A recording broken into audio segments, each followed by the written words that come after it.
Educación especial, discapacidad visual y auditiva. Clase número 2. Muy bien, en esta clase veremos partes de la antigüedad.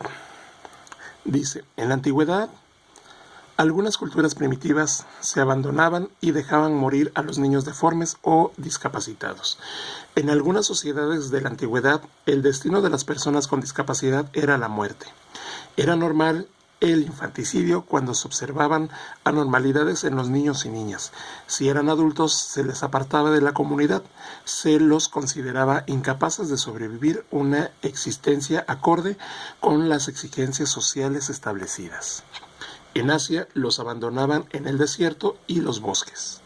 En la India los abandonaban en la selva y los echaban en un lugar llamado Sagrado Ganges. En Egipto los abandonaban simplemente. Veamos si esto era verdad. Egipto antiguo. Papiro de Ebers, 1550 a.C. ¿Qué decía el papiro? Contenido: lista de remedios, maniobras, plegarias y exorcismos para tratar los padecimientos, pero también algunas recetas basadas en la herbolaria y la cirugía. Los oídos tenían funciones distantes. El soplo de la vida pasa por el oído derecho y el soplo de la muerte por el oído izquierdo. Templo de la reina Hatshepsut, 1520-1483 a.C. ¿Qué pueden observar en lo que es esta piedra tallada? En efecto, la reina tiene una deformidad en la parte de la cadera. Tiene una cadera prominente. Tutankamón, muy conocido, 1345-1325 a.C.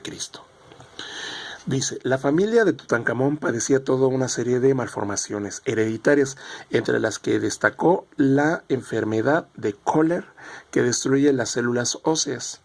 Esta es mejor conocida como la enfermedad del robot, ya que al tener pegado lo que son las vértebras junto con lo que es los hombros, él al poderse mover o querer voltear hacia un lado tenía que mover todo lo que era la parte del cuerpo.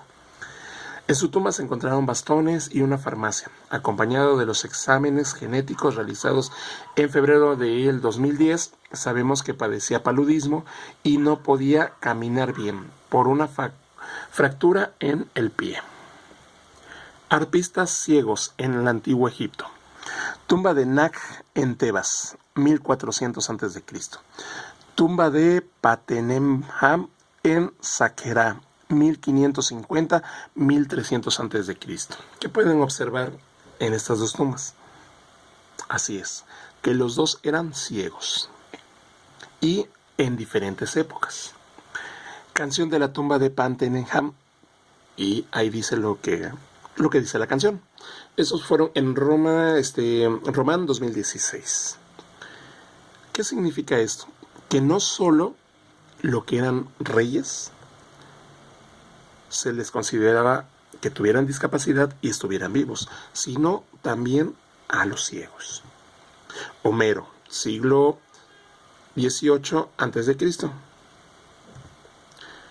Cuenta la historia de Momos, un dios secundario, quien por denunciar y criticar los vicios de los dioses fue dejado mudo y contrahecho, y expulsado del Olimpo, para que los hombres se burlaran de él.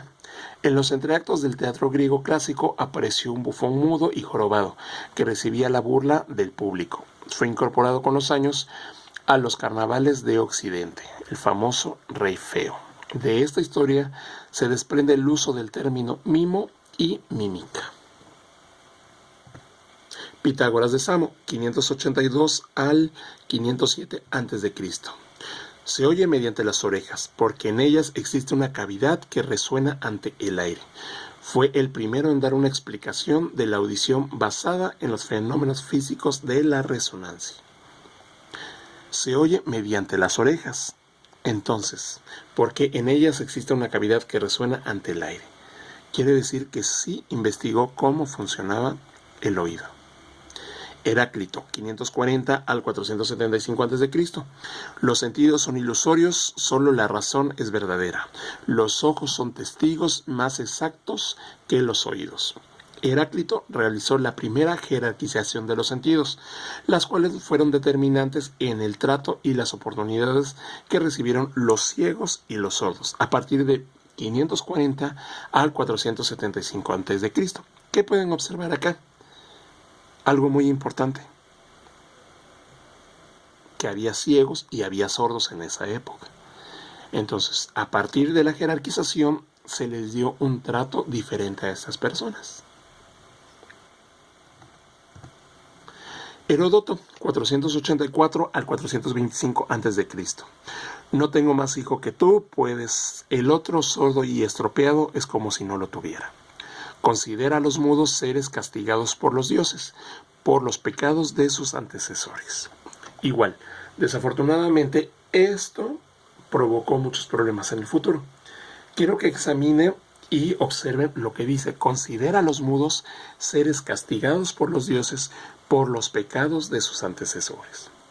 Mi pregunta es, ¿ustedes creen que en la actualidad sigamos arrastrando este dicho? Y si lo seguimos arrastrando, ¿en dónde aplica?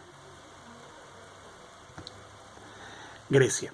La mayoría de los escritos sobre discapacidad coinciden en asegurar que en Grecia las personas con alguna limitación eran asesinadas, con declaraciones como las siguientes. En Esparta, los sordomudos eran arrojados del monte Taigeto, los atenienses los abandonaban o sacrificaban, igual que a los ciegos. Roma. Al igual que los señalados sobre los griegos, usualmente se piensa que los romanos arrojaban a sus sordomudos en el río Tíber. ¿Ok? Regresando, solo vamos a ver hasta acá.